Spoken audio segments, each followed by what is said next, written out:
bevo.com.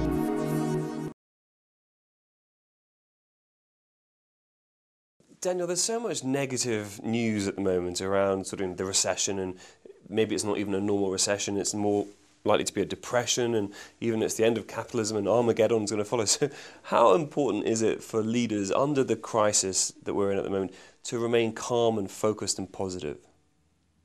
Well, when I was talking with Richard Davidson, who's one of the world's most eminent brain scientists who studies emotions in the brain, it's very clear that there is an interaction between our emotional centers, the centers for distress and alarm, which in a downturn, of course, are being triggered all the time because there's so much fear in the air. There's a relationship between that and the prefrontal cortex, the brain's executive center, the part of the brain that helps us think clearly, take in information fully, respond adaptively.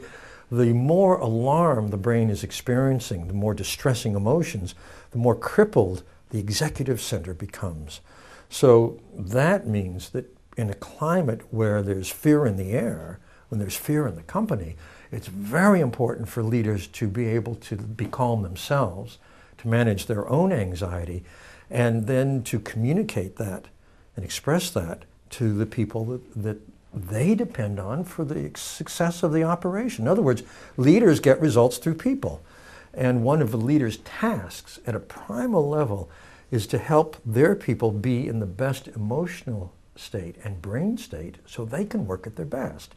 So that means two things: manage fear, and the second is inspire hope and keep people focused on where we're going. Not how bad it is now, but how it can be once we get through this and go onward. And the reason is that that activates a part of the brain, the left prefrontal cortex, which is the center for positive emotion and also for continuing to work toward goals no matter what the obstacles are today.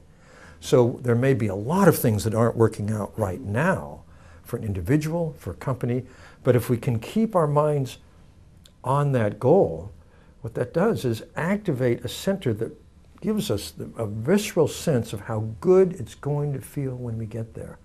And that feeling is the primal motivating and driving force that keeps people going forward no matter how tough it may be right now.